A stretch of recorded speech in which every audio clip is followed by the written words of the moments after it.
Vous pouvez y aller, M. le maire. Merci. Bonsoir. Séance ordinaire du Conseil du 8 mars 2022 à 19h30. Est-ce qu'on fait la lecture?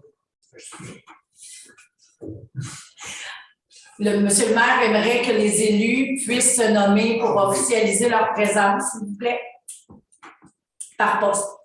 Serge Tourmel, siège numéro 1. Jacqueline Lambert, siège numéro 2. Sylvie Lambert, siège numéro 3. Mathieu Fournier, siège numéro 4. Patrice Vaugeois, siège numéro 5. Nancy Castonguay-Demers, siège numéro 6. Assiste également à la visioconférence, Mme Josée Croteau, directrice générale, greffière, trésorière. Ouverture de la séance. Je rappelle aux citoyens que par la présente séance et par voie de visioconférence, telle qu'annoncée dans la vie publique, qui a été publiée le 17 décembre 2021, relatif à l'arrêté ministériel 2021-090.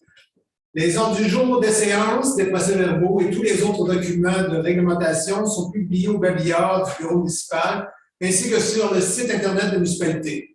Les enregistrements vidéo des séances sont disponibles sur le site Internet municipal. Je rappelle également que les citoyens peuvent continuer à poser leurs questions par courriel à la municipalité ou en appelant au bureau municipal.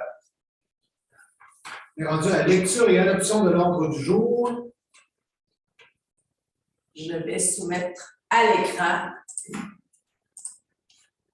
le PV de la séance. Est-ce que tout le monde le voit bien? On va l'agrandir comme ça. Excellent. Pardonnez-moi. On va essayer de placer pour que, M. le maire, vous voyez tous les élus.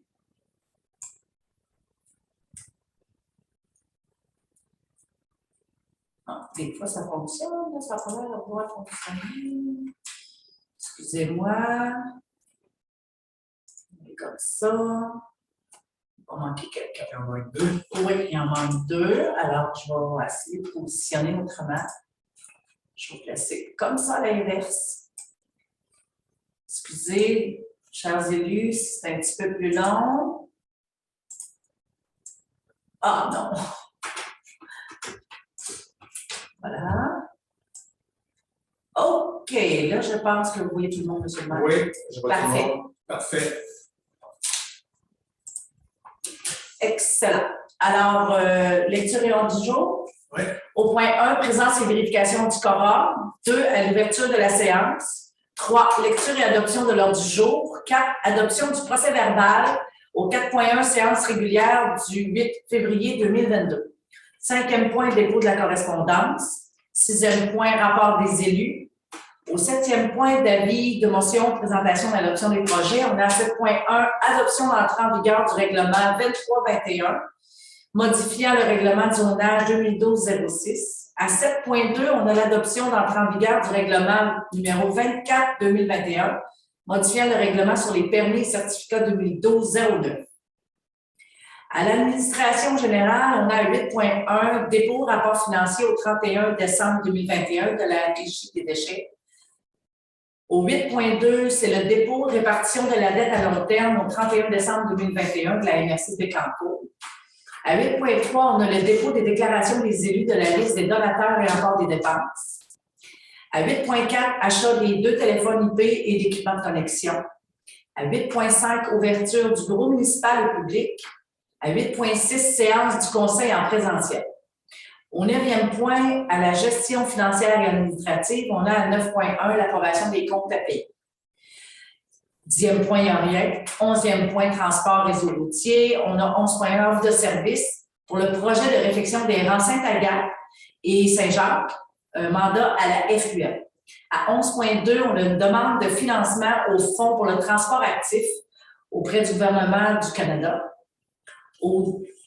À l'hygiène du milieu santé et bien-être, on a à 12.1 appui la 34e édition de la Semaine québécoise de la déficience intellectuelle. À 12.2, proclamation du mois de l'autisme. Au 13e point, À 13.1, on a permis de février 2022. 14e point, il n'y a rien. 15 varia ouvert. 16e point, période de questions. Et 17 points, levée de l'Assemblée. Que si vous êtes d'accord, ça prendrait un proposant pour Nancy propose. OK. On est rendu à la correspondance. Adoption Non, du OK. procès. Procès verbal. Séance régulière du 8 février. Est-ce que tout vous semblait conforme? Si ça vous semble conforme, ça prendrait un proposeur. Mathieu propose. OK. La correspondance. Est-ce que tout vous semble très intéressant, palpitant? Fait que Serge propose la correspondance. OK. On est rendu au rapport des élus. Je vois qu'il n'y a aucun. Je pense qu'il ne s'est rien passé ce mois-ci, c'était tranquille. J'aurais quelques petites notes à dire. En réalité, j'aimerais souligner premièrement la Journée internationale des droits des femmes. C'est aujourd'hui le 8 mars. Fait que chapeau les femmes. D'ailleurs, aujourd'hui, on fait des beaux reportages sur plein de femmes qui ont réussi autant en affaires politiques et plein de choses, c'est super. J'aimerais aussi juste souligner une ancienne citoyenne de Sainte-Sophie qui a reçu la médaille de la Bravo, c'est Christelle Sénégal-Ayotte. Christelle, c'est la fille de Gaétan Ayotte et de Gisèle Sénégal.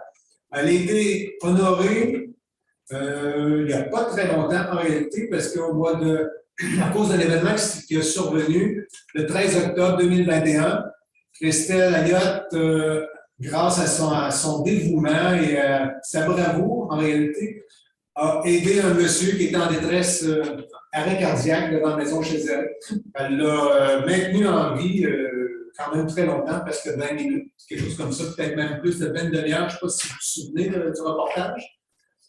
Fait que je pense qu'on peut être fiers. C'est une ancienne résidente de Sainte-Sophie. Et, chapeau, ça se prête bien dans la Journée internationale des droits des femmes. Il y a des braves partout, c'est super le fun. Bon, là, j'aurais d'autres choses plus sérieuses. Non, c'est pas plus sérieux, c'est différent. Sur l'information générale, le projet des 3 services. Bon, bonne nouvelle. Le 3 mars 2022, l'appel d'offres a été publié sur le SAO. L'ouverture des soumissions est prévue pour le 1er avril 2022. Le MTQ a fait la révision du devis d'appel d'offres et a appuyé la décision de la publier. Évidemment, les résultats des études géotechniques et environnementales seront déposés en addenda durant le mois de mars, si indiqué dans le devis. On vous rappelle que les études, les tests de sol, depuis l'automne passé, qu'on a essayé de chercher une compagnie pour faire le carottage dans les rues et dans le ponceau, le pont sur la 226, et aucune compagnie, pouvait faire les résultats. On a réussi à trouver une compagnie ce printemps et les tests ont été faits au début du mois de mai, en février. Et d'ailleurs, les tests sont terminés, on attend le rapport.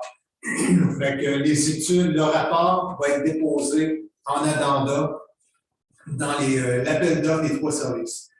Nous allons rapidement sensibiliser nos gens pour les informer que l'appel d'offres est relancé, de l'importance de réaliser les travaux de leur côté du terrain, et des conséquences s'ils ne le font pas, de notre démarche pour obtenir un bon prix pour leurs travaux, effectivement, la règle à respecter durant le chantier, la résolution explicative aussi qu'on va publier, puis on va publier à nouveau notre règlement 10-20-20 qu'on avait publié l'année passée, et de publier la vidéo du projet qu'on avait publié l'an passé, mais qu'on va republier pour les gens, et que tout le monde soit informé.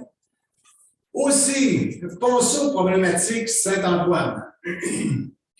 Bon, effectivement, là aussi, il y avait les tests de sol qui étaient problématiques, qu'on a réussi à faire et on devrait avoir le résultat fin mars. D'ailleurs, je vais vous donner toute l'énumération des, on pourrait dire, notre plan d'action sur ce projet-là. Les travaux, effectivement, pourront se réaliser au printemps 2022. Car nous devons avoir la conclusion du rapport environnemental et nous devons respecter surtout et effectivement les normes périodiques autorisées de creusage dans un bras de rivière. C'est évident qu'au printemps, on ne creuse pas dans une rivière. Ça, de toute manière, il n'y a aucun gouvernement. Le ministère de l'Environnement ne nous autorisera jamais, de toute façon. Là, présentement, dans l'ordre qu'on est rendu, englobe cas.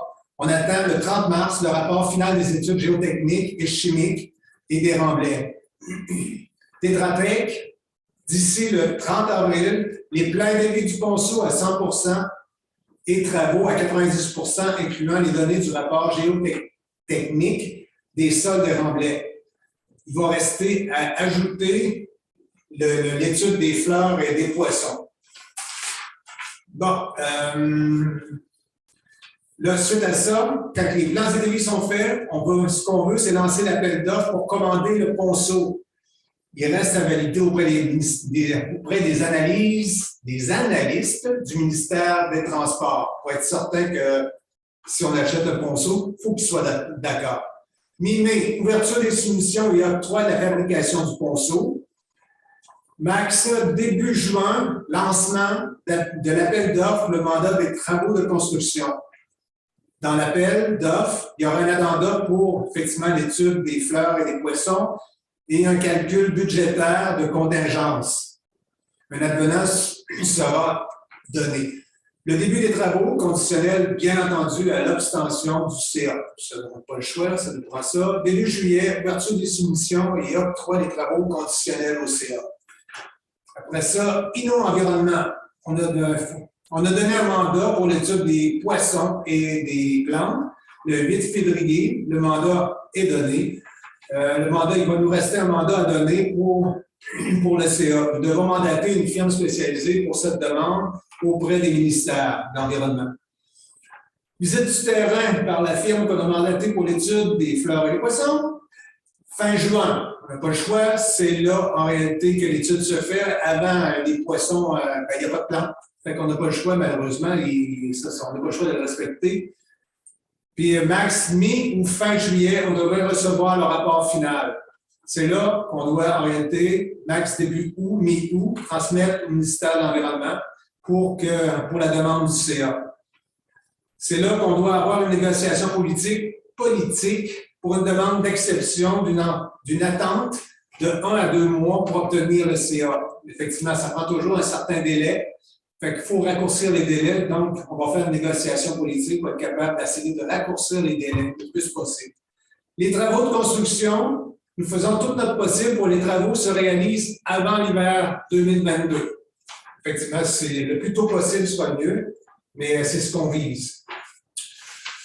Bon, c'est ça qui est notre plan de match en réalité. On va essayer de le publier sur Facebook aussi, pour que les gens voient c'est quoi notre plan de match.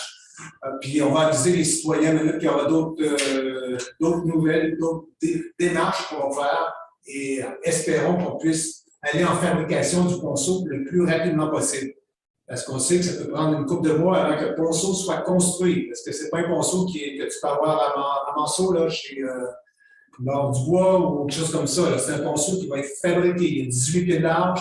C'est un ponceau qui va être fabriqué sur place avec des assises en béton. Fait qu'on n'a pas le choix.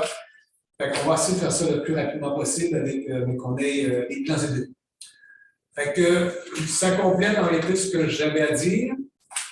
On est rendu à 7, l'avis de motion, présentation et adoption des règlements. 7.1, adoption d'entrée en vigueur du règlement 23-2021, modifiant le règlement de zonage 2012-06. Alors, considérant que le règlement de zonage de la municipalité de Saint-Sophie-de-Beauvoir est en vigueur depuis le 1er août 2012, considérant que par application des dispositions de la loi sur l'aménagement et l'urbanisme, la municipalité peut amender ce règlement. Considérant que le conseil municipal entend modifier le règlement de zonage afin d'autoriser un projet d'usine de biométhanisation agricole et de modifier les normes de marge et d'édification dans la zone A02. Considérant qu'un avis de motion a été donné le 7 décembre 2021 par Mme Jacqueline Lambert, considérant qu'un avis public annonçant la période de consultation écrite a été publié dans le journal le 9 décembre 2021, considérant que la période de consultation écrite s'est déroulée du 10 janvier au 24 janvier 2022, Sur proposition 2, il est résolu à l'unanimité des conseillers présents que le Conseil de la municipalité de Sainte-Sophie-de-Lévrard adopte officiellement le règlement 23-2021, modifiant le règlement de zonage 2012-06 selon les modifications telles qu'apparaissant ci-dessous. Je fais juste mention qu'il n'y a rien qui a été modifié depuis le premier projet au second projet et à son entrée en vigueur. Alors, évidemment, comme c'est publié sur le webinaire, Monsieur le maire et les élus, je propose de le finir sans lecture. OK. Si vous êtes d'accord, ça prendra un proposeur. Jacqueline propose. OK. 7.2, adoption d'entrée en vigueur du règlement 24-2021, modifiant le règlement sur les permis et certificats.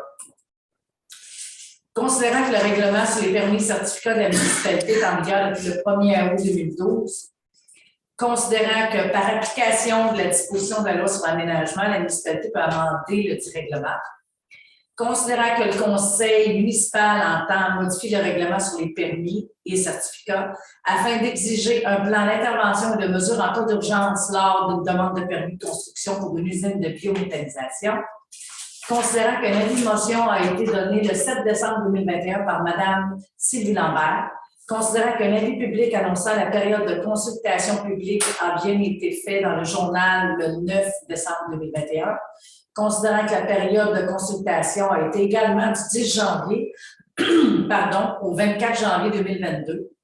Sur proposition 2, il est résolu à l'unanimité des conseillers présents que le Conseil de la municipalité de Sainte-Sophie de Lévrard adopte le règlement 24-2021 qui modifie le règlement sur les permis et certificats 2012-09 selon les modifications telles qu'apparaissant ci-dessous. Je demande la même chose pour celui-ci, exemple de finale lecture. Si vous êtes d'accord, ça prendra un proposeur. Nancy propose. OK.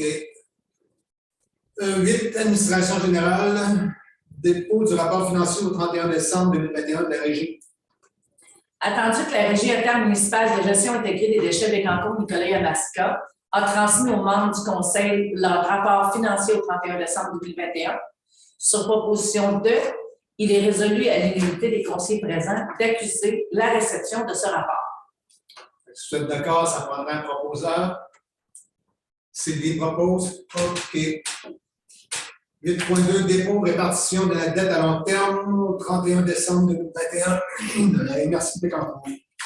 Attendu que la MRC de Bécancour a transmis aux membres du conseil municipal la répartition de la dette à long terme au 31 décembre 2021, sur proposition 2, il est résolu à l'unité des conseillers présents d'accuser le dépôt tel que présenté.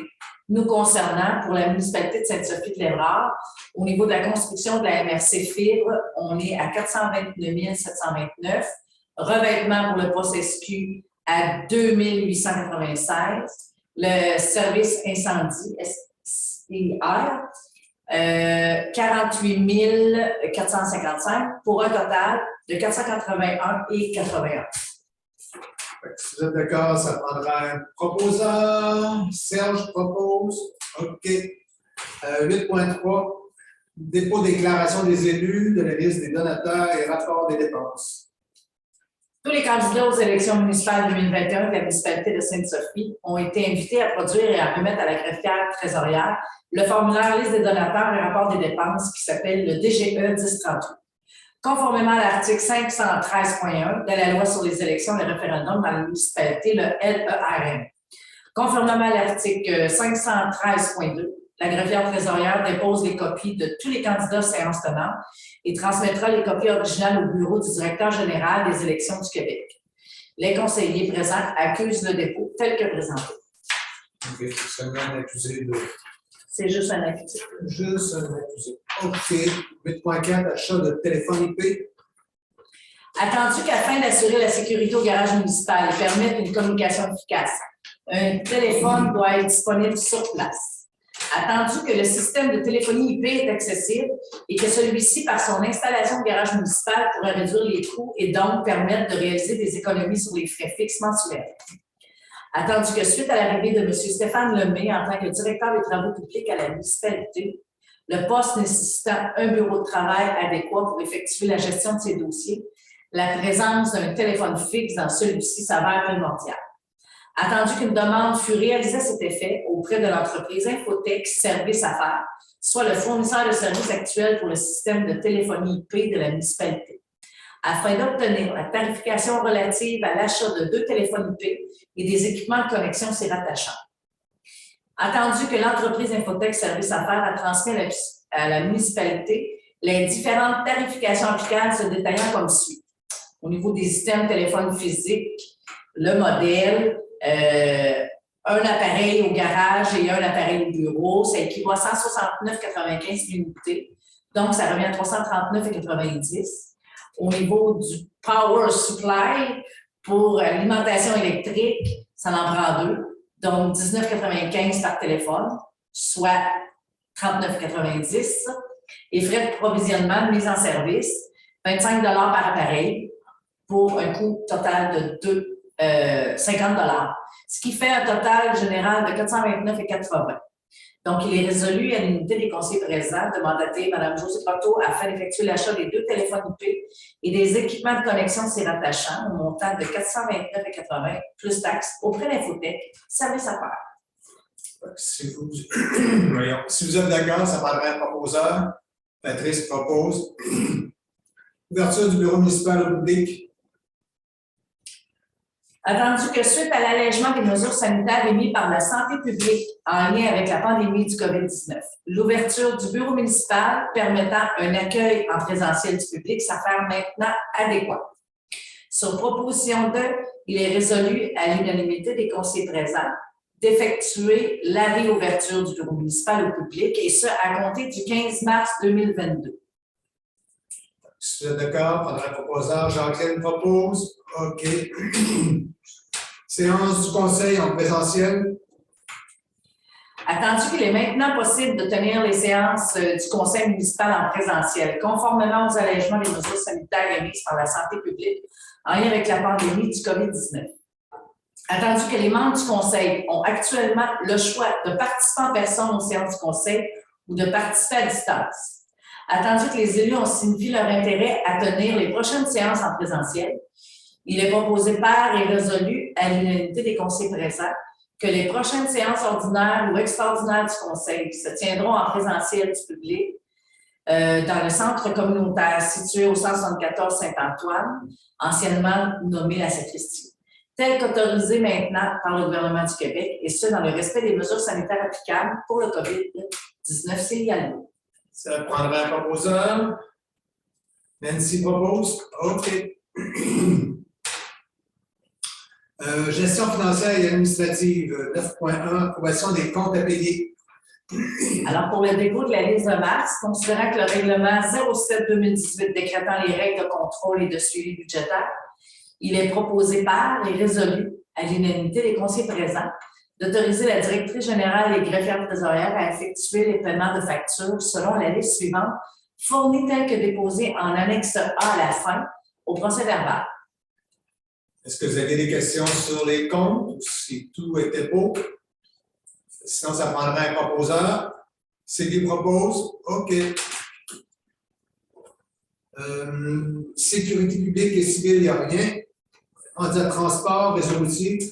Offre de service pour le projet de réfection des rangs Sainte-Agathe et Saint-Jacques. Mandat à la FQM. Considérant que la municipalité prévoit réaliser des travaux de réfection dans les rangs Sainte-Agathe et Saint-Jacques en 2023. Considérant que les divers travaux de préparation pour déposer une demande d'aide financière pour ce projet doivent être réalisés d'ici le mois de septembre 2022 afin d'assurer l'admissibilité au programme d'aide disponible.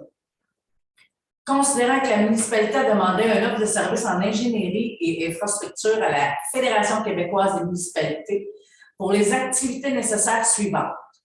Pour prendre connaissance des données pertinentes, valider avec le directeur des travaux les aspects techniques utiles, effectuer le relevé GPS de tous les ponceaux et les levées et les mesurations et toute l'analyse, cartographique, effectuer les études hydrauliques des ponceaux problématiques, rédiger l'appel d'offres pour l'étude géotechnique, effectuer une estimation détaillée des coûts de construction, élaborer les plans et devis pour soumission ainsi que pour construction, faire le suivi des demandes de renseignement des soumissionnaires et produire les addenda aux besoins, analyser les soumissions reçues et effectuer une recommandation au conseil municipal en vue de l'adjudication. Considérant que les travaux désignés sont admissibles à une aide financière dans certains programmes et que les coûts de ces travaux peuvent faire partie prenante des coûts admissibles au programme dans lesquels des demandes d'aide financière seront faites. Considérant que l'estimation budgétaire maximale pour réaliser les différentes étapes telles que détaillées dans la dite résolution est d'environ évaluée à 88 500 $ taxes en su et que la facturation sera réalisée selon les coûts réels. Considérant que la municipalité peut en tout temps ajuster aux besoins sans se limiter, les interventions en fonction des résultats de la visite du service en ingénierie de la FQL et que les honoraires reflèteront les interventions réelles à réaliser, considérant qu'advenant des travaux supplémentaires s'avéraient nécessaires, travaux dépassant le budget estimé, l'approbation de la municipalité sera demandée avant la poursuite des travaux. De plus, si d'autres types de coûts doivent être impliqués, ceux-ci feront l'objet d'une entente subséquente, et ce, en respectant les taux horaires suivants. Alors, au niveau de l'ingénierie senior, coordonnateur, approvisionnement, 104,92 $, ingénieur et technicien senior, 88,86 $, technicien, 73 et 67 $, avocat en gestion contractuelle, entre 140 à 185 $ et étudiants et personnel de soutien à 38 et 59 $. Il est donc proposé par et appuyé par et résolu à l'unanimité des conseillers présents d'autoriser la directrice générale à donner le mandat à la FQN, mandat étant de réaliser les diverses étapes qu'on a nommées pour le projet de réfection des rangs Sainte-Agathe et Saint-Jacques, comme détaillé ici. Et résolu d'autoriser l'estimation budgétaire maximale d'un montant de 88 500 plus taxes applicables pour la réalisation de ces divers travaux. Fait que ça prendrait un proposeur. Mathieu propose, Patrice seconde. OK. Patrice seconde. Ouais. OK. 11.2, demande de financement fonds pour le transport en actif gouvernement du Canada. Attendu que lors des différentes consultations publiques réalisées au cours des 2 dernières années, dans le cadre de la politique familiale et de la démarche MADA, ayant toutes les deux mené à des plans d'action 2021 à 2024, plusieurs enjeux furent soulevés. Attendu que la sécurité routière dans le cœur villageois et autres entrées du village fut l'un des enjeux soulevés, puisque le réseau routier de Sainte-Sophie, situé en région rurale, est ainsi composé principalement de routes numérotées et devant engendrer une circulation plus rapide, et ce malgré la présence de panneaux routiers annonçant une réduction de vitesse aux entrées du village. Attendu que les aires situées en bordure des axes routiers et destinées au transport actif, genre vélo, marche, etc., sont inadéquats puisque les aménagements actuels sont défaillants, non sécuritaires et voire même inexistants à plusieurs endroits, ce qui engendre un risque important à tous les utilisateurs. Attendu que les élus, tout comme les citoyens à travers les consultations publiques, ont émis le souhait de vitaliser leur communauté, de la rendre accessible à tous afin de la faire rayonner et que le transport actif serait un moyen pour ce faire. Attendu que la proximité avec le réseau cyclable de la MRC de Bécancour, des sentiers pédestres, en nature ainsi qu'avec certains attraits et commerces peuvent favoriser la venue de visiteurs, attendu que la rétention de ceux-ci par l'aménagement d'aires de repos, de bordures routières, en complémentarité avec des aménagements paysagers et l'implantation de trottoirs et aires cyclables inspirés de pratiques novatrices en développement durable pourrait non seulement stimuler l'économie de notre communauté, mais également dynamiser notre cœur villageois tout en favorisant une accessibilité universelle. Attendu que le Fonds pour le transport actif d'Infrastructure Canada serait une opportunité financière pour permettre la réalisation du projet en immobilisation souhaitée et donc la mise en place des aménagements nécessaires. Il est donc proposé par et résolu à l'unanimité des conseillers présents d'autoriser le dépôt d'une demande d'aide financière dans le cadre du Fonds pour le transport d'actifs d'Infrastructure Canada. Il est résolu que soit mandatée Mme Josée Croteau, directrice générale et greffière trésorière, ainsi que Mme Julie Pellerin, directrice générale adjointe et greffière trésorière adjointe, pour le dépôt de cette demande de financement. et que celles-ci soient autorisées à agir auprès des instances gouvernementales à titre de personnes autorisées ainsi qu'à titre de personnes ressources. Fait que ça prendra un proposeur. Mathieu propose. OK. 12. Hygiène du milieu, santé et bien-être appuie la 34e édition de la Semaine québécoise de la déficience mentale. Considérant qu'au Québec, de nombreux citoyens et citoyennes vivent avec une déficience intellectuelle, les rendant susceptibles de rencontrer des obstacles dans la réalisation de leur activité de tous les jours. Considérant que la municipalité de Sainte-Sophie-de-Léonard a à cœur l'inclusion et la participation des personnes vivant avec une déficience intellectuelle dans toutes les sphères de notre communauté. Considérant que la 34e édition de la Semaine québécoise de la déficience intellectuelle vise à appeler l'ensemble de la population à faire preuve de solidarité envers les personnes vivant une déficience intellectuelle et leurs familles. Considérant que les municipalités du Québec ainsi que les citoyennes, citoyens qui les composent peuvent poser des gestes en ce sens et favoriser l'établissement d'une société plus inclusive. Donc, sur proposition de, il est résolu à l'unanimité des membres présents de proclamer la semaine du 20 au 26 mars 2022, la Semaine québécoise de la déficience intellectuelle, et d'inviter la population à s'y impliquer. Alors, on va faire des publications Facebook, on va sur le site, on va stimuler justement la participation des citoyens. Si vous êtes d'accord, ça prendra un proposeur. Patrice propose. OK. Proclamation du mois de l'autisme. Attendu qu'une demande d'appui fut formulée par Autisme Centre du Québec.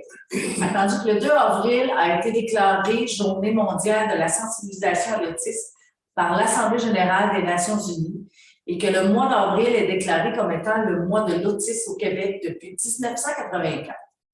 Attendu qu'encore de nos jours, les personnes autistes et leurs familles doivent concilier avec plusieurs préjugés et jugements qui nuisent à leur inclusion, alors que plusieurs d'entre elles auraient tout à fait les capacités de prendre une part active à la société.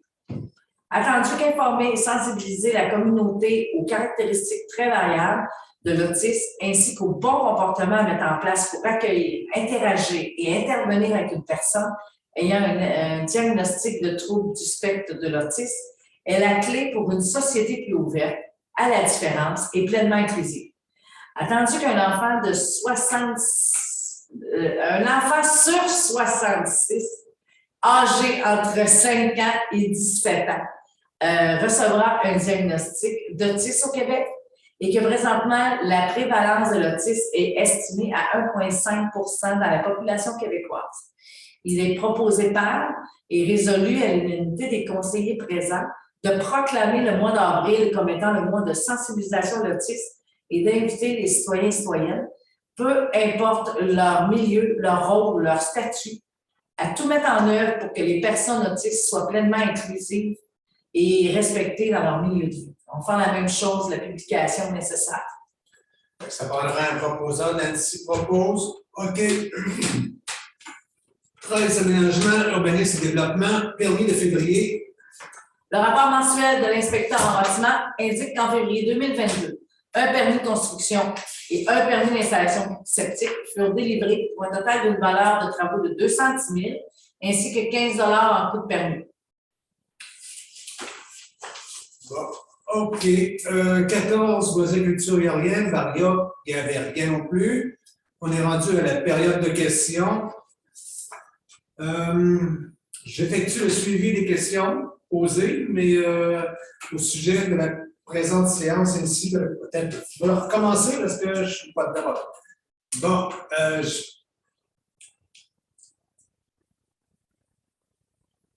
bon, pour la séance ordinaire du 8 février, concernant les sujets, séance ordinaire du 8 mars, OK, ouais, pour les deux séances. Concernant les sujets aux ordres du jour de ces séances, aucune question ne fut demandée. Je mentionne que les citoyens peuvent continuer de transmettre leurs questions par téléphone ou par courriel sur les heures d'ouverture du bureau municipal.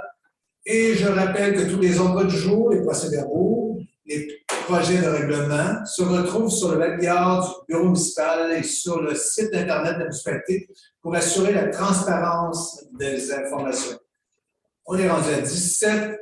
Ça prendra un leveur d'assemblée. Qui propose? Serge propose. OK, c'est bon. Alors, il est résolu que nous fermons la séance à 20h08.